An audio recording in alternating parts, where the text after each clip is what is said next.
안녕하세요. 라도 우파 청년입니다. 오늘은 무한공항 참사에 대해서 다뤄보려고 합니다. 제가 얼마 전에 이런 카톡을 받았습니다. 이게 말이 되나요? 무한공항 참사 유가족이면 예비군을 빼주겠다라. 이게 어떻게 보면 진짜 별거 아니라고 할 수도 있거든요. 사람들은 예비군 니네 가봤자 총 몇 발 쏘고 교육 좀 듣고 하는 게 단데 그거 좀 빼주면 어떠냐 라고 할 수 있는데, 그래 뭐 빼줄 수 있죠.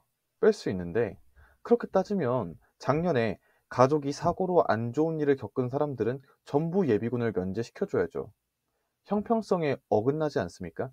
가족을 잃은 슬픔은 다 똑같을 것 아닙니까? 사고의 규모가 크면 그 슬픔의 크기도 크다고 하나요? 저는 이런 게 유가족들을 더욱더 능멸하는 일이라고밖에 생각이 안 돼요. 오해하시면 안 됩니다. 저는 지금 유가족분들이 잘못했다고 얘기하고 있는 게 아니에요. 이런 포퓰리즘적인 정책으로 눈 돌리기 하면서 본질을 흐리는 게 문제라고 말씀드리는 거예요. 지금 유가족들에게 예비군 면제의 혜택을 주는 건 어떠한 당위성도 없습니다. 단순히 동정, 그 이상 그 이하도 아닌 가짜 위로입니다. 사고의 원인에 대한 책임 소재를 밝혀서 책임이 있다면 책임을 물고, 국가가 보상해야 될 만한 일이라면 정당한 절차를 거쳐서 보상을 해야 되는 거지. 예비군 면제라뇨. 글쎄요. 저는 이런 것이 정당한 보상인지는 잘 모르겠습니다. 군에 관련된 혜택은 국가를 위해 희생한 사람들에게 제공되어야 하는 것이라고 생각합니다. 이번 무한공항 사고가 그런 문제는 아니었지 않습니까?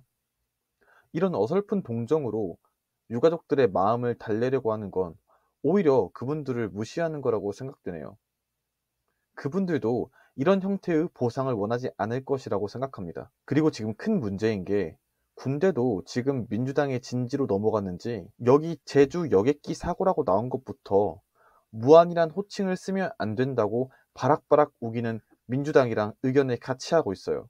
사고의 원인은 조류와의 충돌이었지만 결국 대규모 인명피해로 이어지게 한 결정적인 원인은 기체의 결함 때문이 아닌 무한공항에 있는 콘크리트 둔덕이었다고 전문가들이 입을 모아 말하고 있지 않습니까? 이걸 왜 제주항공의 문제인 것처럼 프레임을 씌우려고 하나요? 좌파들은 항상 이런 식으로 용어를 교묘하게 지능적으로 사용하여 본질을 흐트리는 전략을 구사해 왔습니다.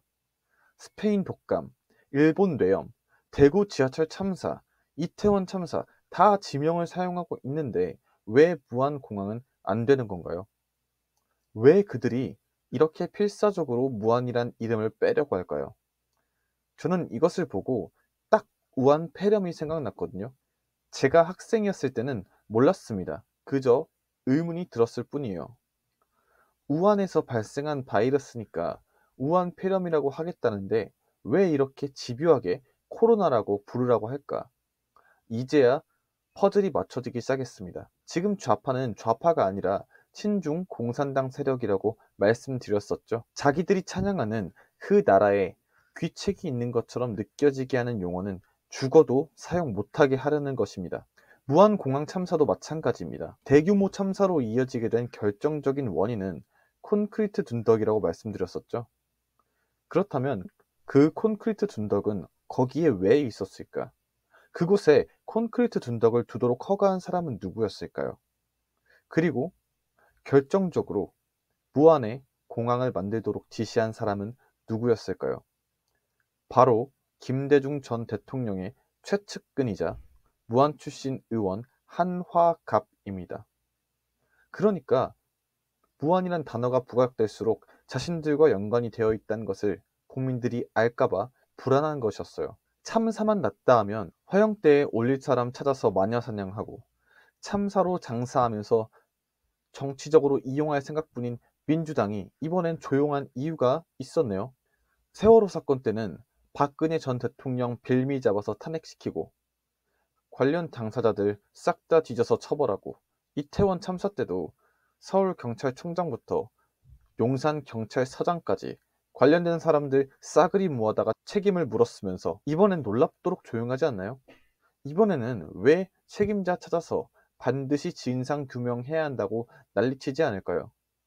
말하면 말할수록 자기들한테 불리하다는 것을 아는 겁니다. 그래서 그렇게 기를 쓰고 무한공항이 아니라 제주항공 사고라고 말하는 겁니다. 이쯤 되면 무슨 대형 사고가 발생했을 때 민주당이 조용하다 싶으면 무조건 그쪽과 연관이 되어 있다라고 생각해도 무방한 것 아닌가요? 그리고 얼마 전에 무안공항의 로컬라이저 개량 당시 공항공사 사장이었던 손창환 전 한국공항공사 사장이 자택에서 숨진 채 발견됐다는 기사를 봤습니다. 아직까지 사망 원인은 제대로 밝혀지지 않았다고 하는데, 이거 무슨 느와르 영화에서 나오는 것처럼 조선족이라도 왔다 간 것이 아닌지, 저쪽이랑 연관된 사람들은 어떻게 이렇게 하나둘씩 다 죽어나가나요? 오죽하면 자살 당했다고 하겠습니까? 진짜 무슨 카르텔이 있는 것 같긴 해요.